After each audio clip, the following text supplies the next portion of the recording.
Hello everyone. Let's discuss Sonnet first from the sonnet collection Astrophel and Stella by Sidney.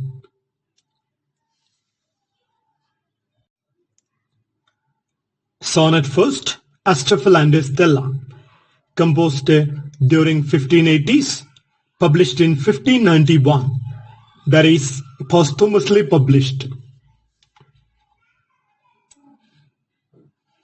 Philip Sidney, 1554-1586.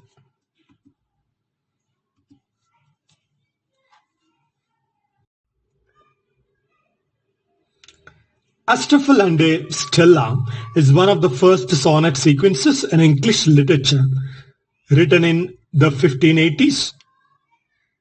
It follows the Petrarchan tradition of a male lover, that is Astrophel, addressing an unattainable loved, that is Stella.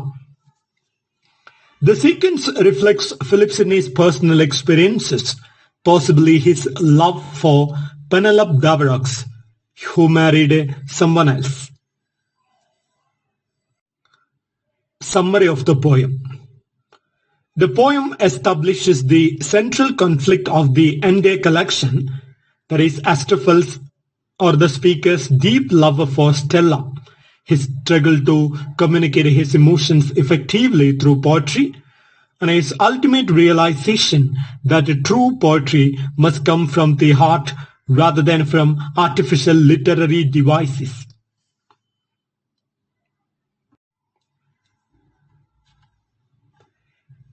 The first sonnet first of Astrophel and Stella, opens with Astrophel's assertion that his love for Stella is sincere and that he hopes to convey this love through poetry.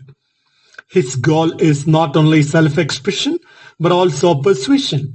He believes that if Stella reads his words, she might derive pleasure from his suffering, leading her to recognize the depth of his devotion.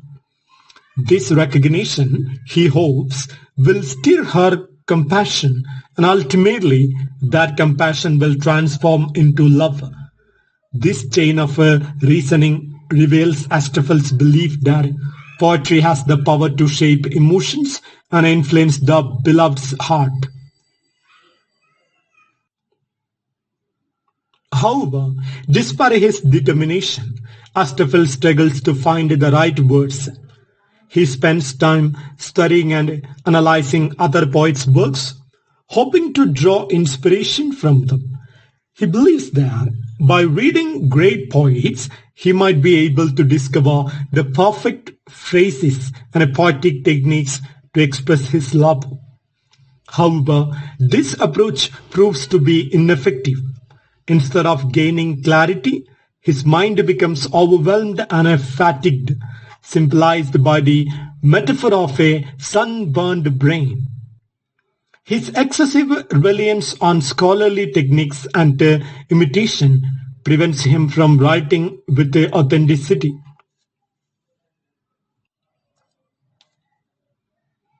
As his frustration mounts, he begins to doubt his abilities as a poet.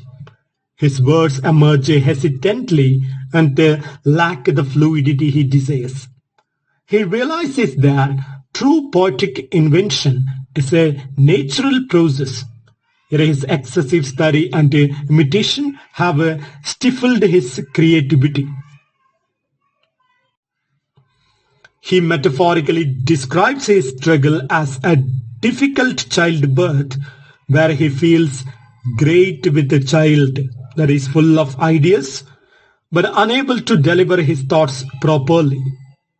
This image conveys the intense mental and emotional turmoil he experiences as he wrestles with language and form. The turning point of the poem arrives when his muse intervenes. The muse, representing divine poetic inspiration, admonishes him for his futile struggle and offers a simple yet profound piece of advice. Fool, look in thy heart and write. This final line shatters his previous approach to poetry, suggesting that true inspiration does not come from scholarly study or imitation, but from genuine personal emotion. The muse instructs Astrophel to abandon literary pretension and instead write directly from his feelings, as authenticity is the key to powerful poetry.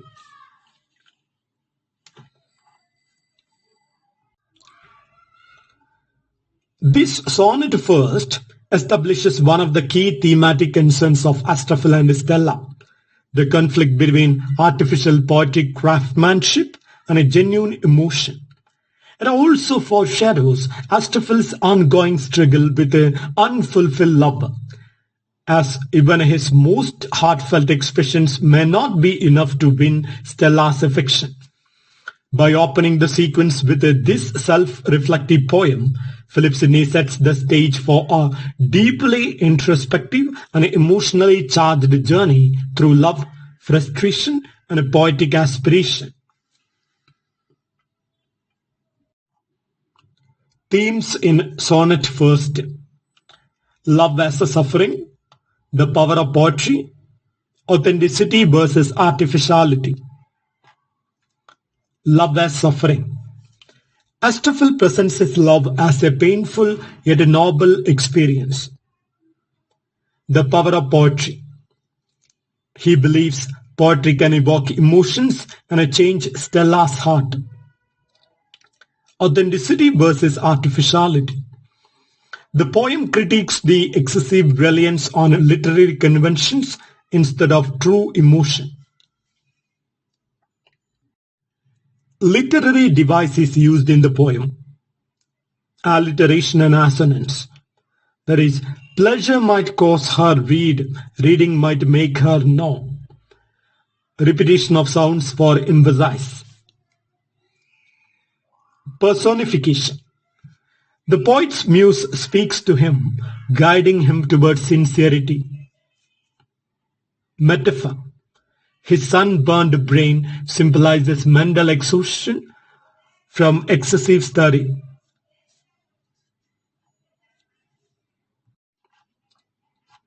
Significance of the poem in Renaissance literature. The poem marks the shift from imitation to individual poetic expression. Philip Sidney's use of the English sonnet form, though influenced by Petrarch, inspired later poets like William Shakespeare and Edmund Spenser.